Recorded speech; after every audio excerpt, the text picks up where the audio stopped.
Nous retrouvons sur les éco-business Alain Juillet, le président de l'Académie d'intelligence économique. Nous continuons à passer en revue son sujet de ce mois-ci, qui est la cyber-intelligence économique.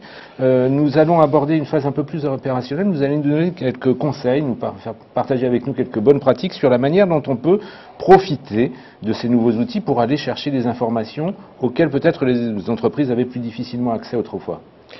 Alors, d'abord, il faut bien comprendre que pour aller chercher des informations, il faut d'abord savoir ce qu'on veut chercher. Donc, ça veut dire qu'il faut définir un cadre de recherche, parce que les moyens actuels sont tellement vastes et tellement efficaces que si on n'y fait pas attention, on va être noyé sous l'excès d'informations. Alors, premier temps, il faut définir, faire de la prospective et définir à 5 ans, à 10 ans, à 15 ans, ce qui peut se passer pour un domaine donné, et donc se dire, c'est là que je vais aller chercher. Le deuxième volet ensuite, c'est de trouver les bons logiciels, parce qu'il y a des quantités de logiciels de recherche qui sont vendus pour le public, mais aussi pour les entreprises, qui sont plus ou moins performants, plus ou moins précis, mais chacun correspond en général à un type de recherche. Donc il faut avoir une bonne connaissance, et là on a besoin d'experts. À un type de recherche ou à un domaine d'activité ? Un type de recherche. Un type de recherche. C'est des types de recherche. Vous pouvez nous en donner quelques exemples? Si vous voulez, par exemple, vous avez des logiciels qui vont aller chercher tout ce qui se dit dans les réseaux sociaux et les forums. Bon, c'est des logiciels spécialisés, c'est très très utile, y compris pour les journalistes. Oui, combien. Quand vous avez un logiciel de genre, il vous sort tout ce qui est dit sur votre problème, vous mettez des mots ou des noms qui vous intéressent, et ils vont vous sortir tout ce qui se dit sur le net, sur la toile, comme on dit, dans ce domaine. Donc c'est très très intéressant. Par exemple, aujourd'hui, dans les sondeurs, chez les sondeurs, ils utilisent beaucoup cette méthode-là, ce logiciel, pour voir un peu les réactions pratiquement spontanées ou instantanées des blogueurs. Mais ça peut être implémenté dans un système d'information d'entreprise. Voilà. Bien sûr, et on l'utilise couramment pour voir justement le degré d'acceptation d'un produit ou la réaction par rapport à une campagne de publicité ou autre chose. Ça, c'est un premier élément. Vous avez un autre type de logiciel, par exemple, ce sont des logiciels qui vont vous rechercher toutes les informations scientifiques sur un domaine donné, sur une molécule, donc ils vont explorer tout ce qu'il y a dans le monde comme, je dirais, source d'informations concernant ces domaines-là. Et ça va vous ramener tous les derniers brevets qui sont sortis dans votre domaine, toutes les recherches, les publications scientifiques et autres. Donc là, vous allez avoir, ça va être très orienté, je dirais. Vous en avez d'autres qui vont vous surveiller l'environnement marketing, l'environnement sur l'évolution d'un pays, qu'est-ce qui se vend, qu'est-ce qui se consomme, qu'est-ce que les gens attendent. Ça vous permet d'automatiser votre veille. Donc on va avoir une série de logiciels et les experts vont vous dire, voilà, pour être efficace, il vous faut ces logiciels-là qui vont vous permettre d'avoir ces informations.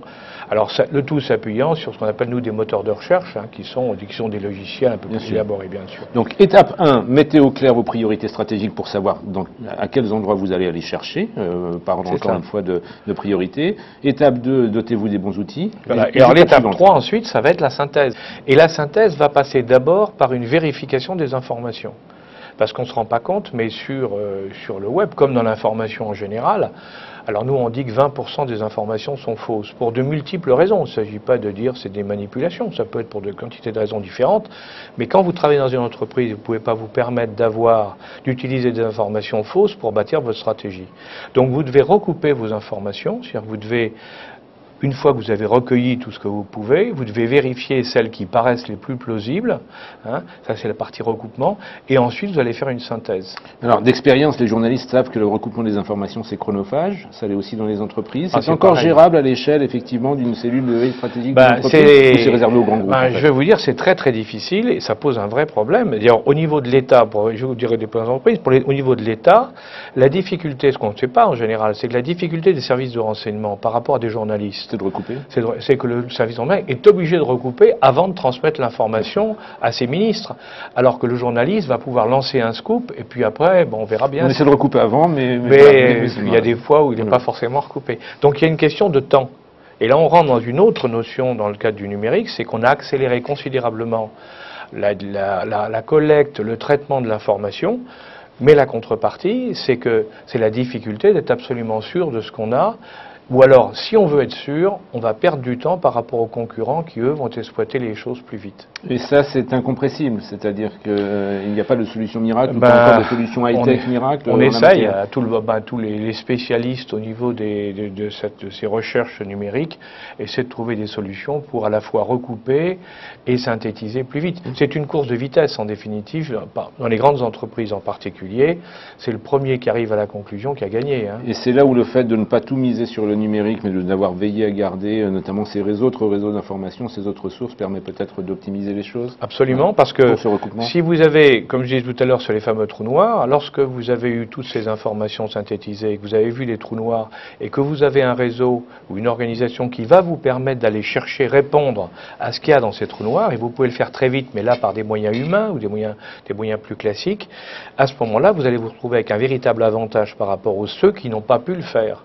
Donc vous recréez, paradoxalement, si vous voulez, l'avantage concurrentiel, on se recrée dans ce système du numérique, l'arrivée du numérique, on se recrée un avantage concurrentiel à travers le renseignement humain ou l'information humaine. Mais c'est parfois en prenant ce temps que l'on se donne véritablement le fameux quart d'heure d'avance. C'est celui-là. Merci pour ces conseils, Alain Juillet. On vous retrouve très bientôt, toujours sur cette même thématique, pour cette fois-ci parler des hackers, un sujet qui suscite beaucoup de craintes, beaucoup de fantasmes, mais aussi des réalités pour les entreprises. Vous allez nous en parler. À très bientôt.